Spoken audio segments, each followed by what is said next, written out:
Hello student. ये इतिहास का तीसरा वीडियो है।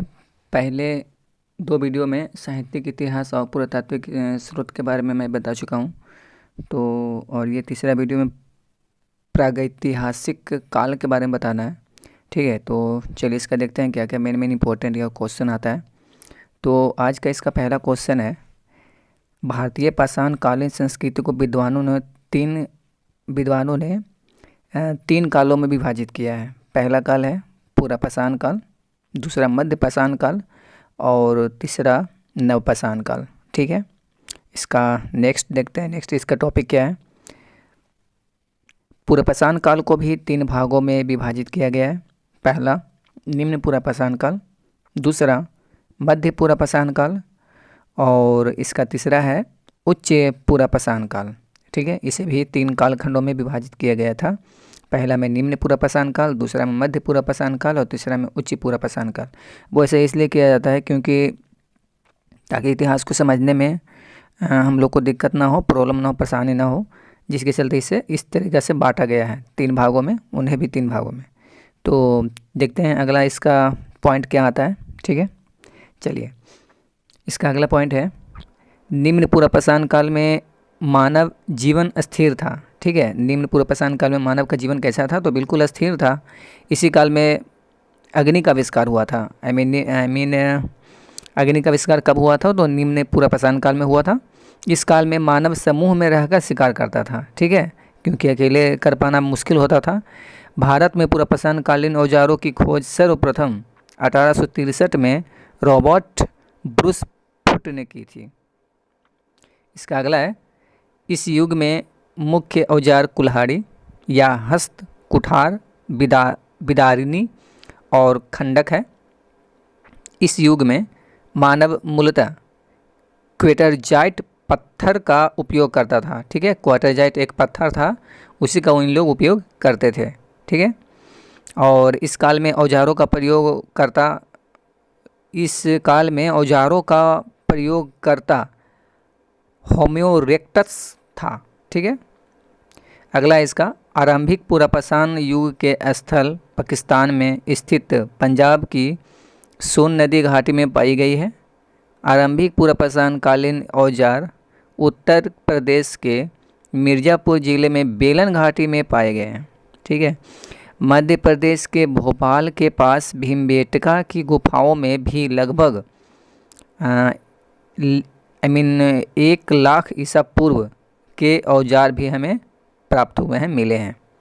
ठीक है, अगला देखते हैं इसका पॉइंट में क्या आ रहा है। मध्य नर्मदा घाटी के हथनौरा से एक मानव की खोपड़ी मिली है। ठीक है, पुरापाषाण संस्कृति के अवशेष थार, बेलन घाटी, भीमबेटका आदि स्थल हैं। आई मीन पुरापाषाण संस्कृति के अवशेष कहाँ कहाँ से प्राप्त हुए हैं, तो थार, बेलन घाटी, भीमबेटका आदि स्थलों से प्राप्त हुआ है। अगला इसे देखते हैं, अगला क्या है इसमें। और कहीं कहीं अगर प्रॉब्लम हो जाए बोलने में या कुछ लिखावट में तो उसके लिए सॉरी। ठीक है, चलिए नेक्स्ट देखते हैं। मध्य पाषाण काल में अग्नि का प्रयोग व्यापक पैमाने पर किया जाता था। ठीक है, मध्य पाषाण काल में अग्नि का प्रयोग व्यापक पैमाने पर किया जाता था। मध्य पुरापाषाण काल को फलक संस्कृति की संज्ञा भी दी गई है। ठीक है, मध्य पुरापाषाण काल को फलक की संस्कृति की संज्ञा भी दी गई है। और इसी तरीक़ा से देखते हैं नेक्स्ट इसका पॉइंट। मैं जो भी इसमें जो क्वेश्चन आंसर जो निकाला हूँ वो जो क्वेश्चन आंसर एक ही में है, वो मैं बिल्कुल अलग तरीक़े से पॉइंट बाय पॉइंट करके निकाला हूँ ताकि समझने में दिक्कत ना हो। चलिए देखते हैं। इस काल में अब पढ़ा रहे हैं मध्य पुरापाषाण काल।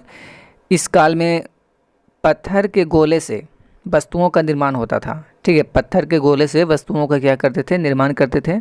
मध्य पाषाण काल के प्रमुख औजार फलक, वेधनी, छेदनी एवं खुरचनी आदि है। ठीक है, इस काल के जो प्रमुख औजार थे तो फलक, वेधनी, छेदनी एवं खुरचनी आदि हैं। देखते हैं नेक्स्ट इसका क्या है। तो नेक्स्ट पॉइंट में इसका ये आ रहा है कि मध्य पुरापाषाण काल के उपकरण महाराष्ट्र में नेवासा, झारखंड में सिंहभूम, उत्तर प्रदेश में चकिया आदि स्थानों से मिले हैं। ठीक है, ऐसे ऐसे स्थानों से मध्य पूर्व पाषाण काल के उपकरण हमें प्राप्त हुए हैं। इस काल में भी औजार पत्थर से ही बनाए जाते थे। मध्य पूर्व पाषाण काल में भी जो औजार हुआ करते थे वो अधिकतर क्या पत्थर के ही हुआ करते थे। ठीक है, आगे इसका देखते हैं आगे क्या है। इसी तरीक़े से और भी है, इसका पूरा का पूरा वीडियो निकाला हुआ। चलिए नेक्स्ट देखते हैं। पाषाण उपकरण ब्लेड हैं। ब्लेड पतले तथा संक्रेप आकार वाला वह पाषाण फलक है जिसके दोनों किनारे समानांतर होते थे और तथा जो लंबाई में अपनी चौड़ाई से क्या होता था, दुगना होता था। ठीक है, पाषाण उपकरण ब्लेड कैसा होता था, तो उसका जो लंबाई होता था वो चौड़ाई का क्या होता था, चौड़ाई से क्या होता था, उसका लंबाई क्या चौड़ाई से दुगना होता था। ठीक है, देखते हैं इसका नेक्स्ट पॉइंट में क्या है। इसका नेक्स्ट में भारत में इस काल के उपकरण सोनघाटी सिंहभूमि जोगदाहा उच्च पूर्व पाषाण काल का है। भारत में इस काल के उपकरण सोनघाटी, सिंहभूमि, जोगदाहा, भीमबेटका, रामपुर, बघेलान, बघोर, पटने, भदने तथा इनाम गाँव, रेनीगुंटा, वेमुला, कुरनल की गुफाएं, सोरापुर, दोआब तथा बूढ़ा पुष्कर आदि से ये प्राप्त हुआ है। ठीक है, उच्च पूर्व पाषाण काल का जो भी है। अगला इसका सबसे पुरानी चित्रकारी का प्रमाण भीमबेटका इसी काल के हैं। जो भीमबेटका है जो सबसे पुराने चित्रकारी का प्रमाण है ये, और ये कौन से काल में मिला है, तो उच्च पूर्व पाषाण काल में। इस काल के प्रमुख औजार फलक, दक्षिणी सल्क तथा प्रमुख स्थान इनाम गाँव, बेलन घाटी एवं बीजापुर है। ठीक है, देखते हैं नेक्स्ट पॉइंट में क्या है। अब इसका नेक्स्ट जो आ रहा है तो इसमें उच्च पूर्व पाषाण काल नहीं है, बल्कि अब ये मध्य पूर्व पाषाण काल है। ठीक है, तो वहाँ पे टाइपिंग में कुछ गलत हो गया तो मैं उसे ग्रीन से कर चुका हूँ वहाँ पे ऊपर में। तो चलिए इसे देखते हैं। इस काल के उपकरण अत्यंत छोटे होते थे मध्य पूर्व पाषाण काल के, इसीलिए इन्हें माइक्रोलिथ भी कहा जाता था।